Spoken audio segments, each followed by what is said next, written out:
السلام علیکم ناظرین۔ اس سے پہلے آپ اس سلسلے کی میری 2 ویڈیوز آپ دیکھ چکے ہیں جن کا موضوع ہے المصور 1 اور المصور 2۔ میرا خیال تھا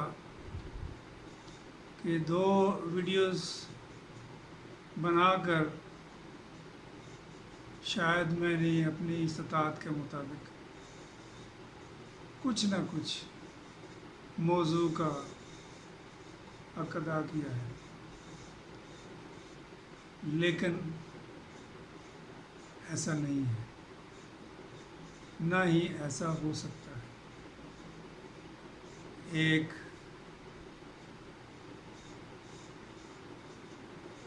ناعقل یا کم عقل مخلوق اپنا خالق کل کے بارے میں کچھ ایسی باتیں بتا سکے جو کہ اس کی ہدایت کا حق ادا کر سکے، ایسا ممکن ہی نہیں۔ میں اپنی اس بے مائگی اور کل ملوی کے اعتراف کے ساتھ آپ کے پاس پھر سے حاضر ہوں کہ اس موضوع کے بارے میں کچھ مزید باتیں کر سکوں۔ خیال رہے کہ جیسے میں نے شروع میں کہا تھا کہ ہم اس قابل ہی نہیں ہیں کہ اس خالق کے بارے میں وہ ساری باتوں کا احاطہ کر سکیں جن کا وہ حامل ہے۔ اسی بنا پر ہمارے پاس علم کے جو بھی ذرائع ہیں، مثلاً دیکھنے، سونگھنے، چکھنے، لمس اور تخیل کے جو بھی ذرائع ہمارے پاس موجود ہیں، انہیں استعمال کرتے ہوئے کچھ اندازے متعین کر سکتے ہیں کہ خالق کیسا ہے، اس نے مخلوق کیسی بنائی ہوگی، اس کی بنیاد کن اصولوں پر رکھی ہوگی۔ تو آئیے ہم کچھ باتیں مزید کرتے ہیں۔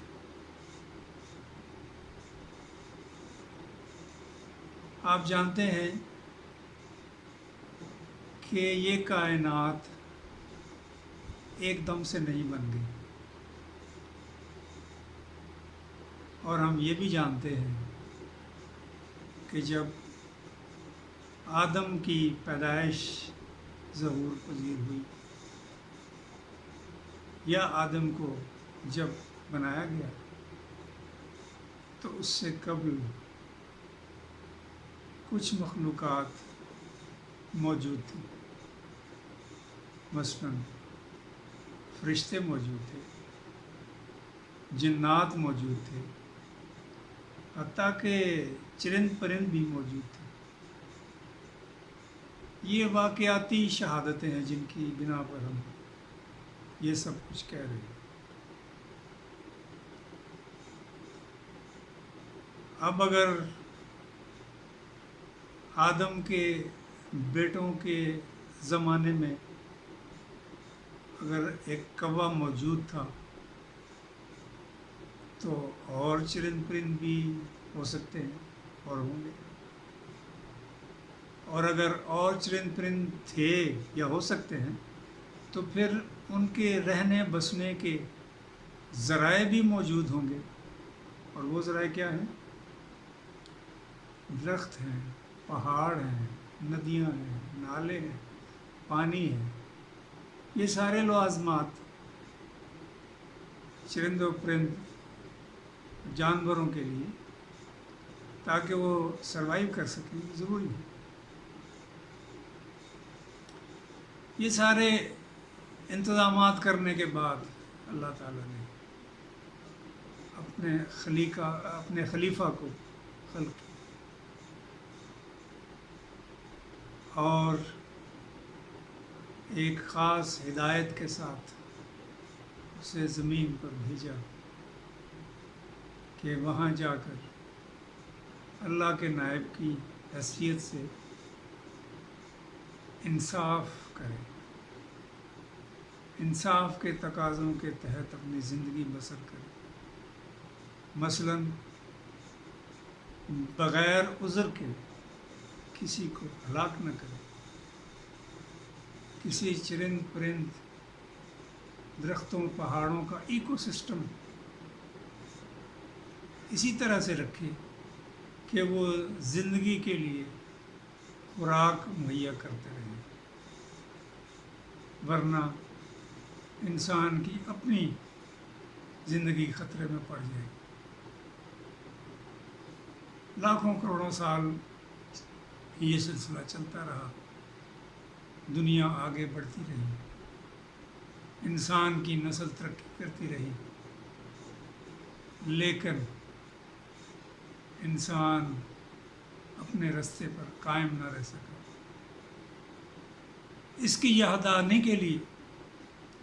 اللہ تبارک و تعالیٰ نے بار بار اپنے انبیاء کو اس روئے زمین پر بھیجا کہ وہ انسان کی ڈائریکشن کو درست کر سکے۔ کبھی تو انسان نے کچھ سیکھا، کبھی سیکھنے سے انکار کر دیا اور اس کے نتائج کو بھی بھگتا، حتیٰ کہ آج کے زمانے تک آ کر ہم اس نہج پر پہنچ چکے ہیں کہ شاید اب کسی نبی نے نہیں آنا اور انسان کی آخرت بھی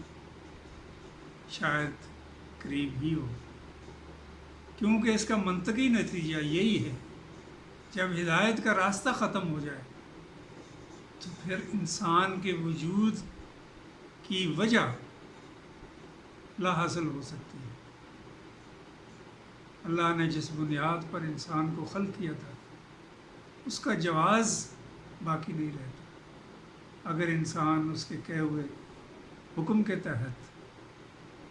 یہاں زمین پر اس کے نائب کی حیثیت سے عمل نہ کر سکے۔ اسی لیے کہہ رہے ہیں یہ آخر زمان کا وقت ہے، اور تمام شواہد اسی طرف اشارہ کر رہے ہیں۔ یہ تھا ایک پہلو جس کا ہم نے ذکر کیا۔ اب تھوڑا سا اس کے بارے میں اپنے تخیل کو مزید پرواز دیتے ہوئے کچھ بات کرتے ہیں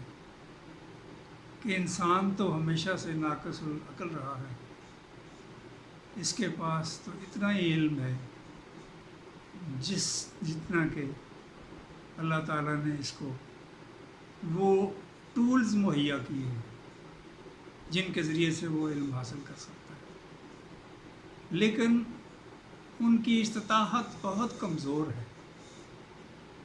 اور ان سب میں نظر کا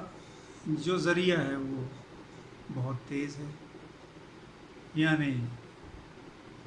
روشنی کی رفتار سے بھی تیز، جیسے ہم پہلے بھی ذکر کیا تھا۔ لیکن اس کے ساتھ بھی ہمارا مسئلہ تو حل نہیں ہوتا، ہم پھر بھی تشنگی محسوس کرتے ہیں کہ نظر کی رفتار کے باوجود جب کہ ہم چاند ستارے سیاروں کو زمین پر بیٹھ کے دیکھ سکتے ہیں، ہماری پیاس علم کے بارے میں بالکل بجھتی نہیں، تو ہم ایک اور ذریعے کا استعمال کرنے کے بارے میں سوچتے ہیں جسے ہم تخیل کی پرواز کہتے ہیں۔ یہ ایک ایسا ٹول ہے جو اللہ تعالیٰ نے انسان کو عطا کیا ہے کہ جب اس کی تمام حدود سمجھنے بوجھنے کی لا حاصل ہو جائے اور وہ بے بس محسوس کرے تو اپنے اس ذریعے کو استعمال کر کے آگے بڑھ سکتا ہے۔ آپ نے دیکھا ہوگا کہ صوفی حضرات اسی تخیل کی پرواز کا سہارا لیتے ہوئے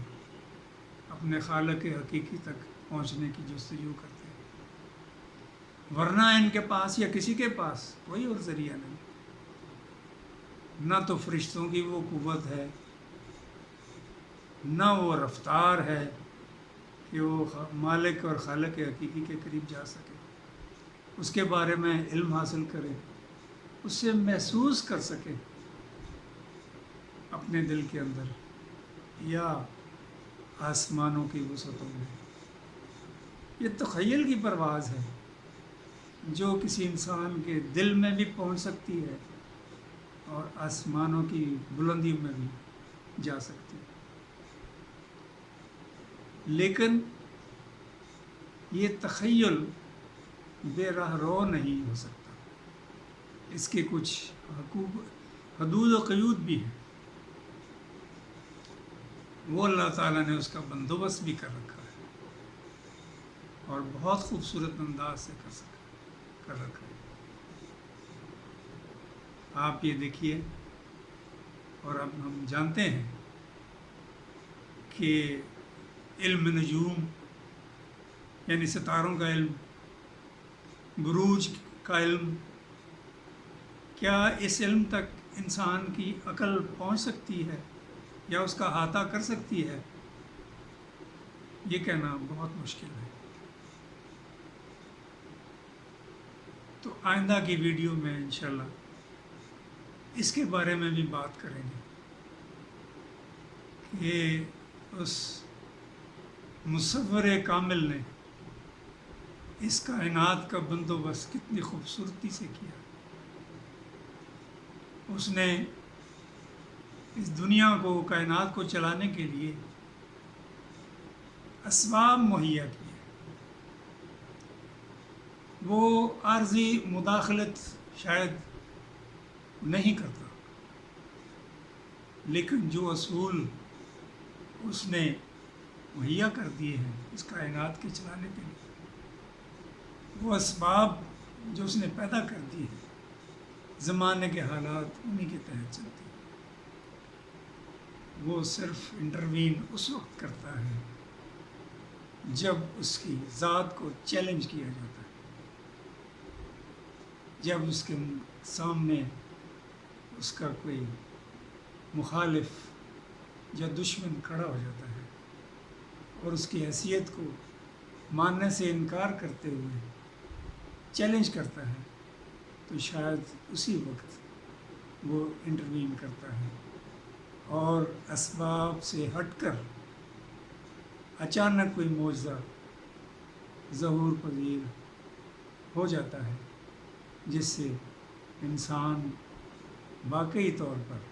محسوس کرتا ہے کہ وہ بے بس ہے اور وہ مالک، وہ مصور ہی اس کائنات کے اوپر حاوی ہے۔ آئندہ کی ویڈیو کے لیے انشاءاللہ انتظار کیجیے۔ جزاک اللہ۔ السلام۔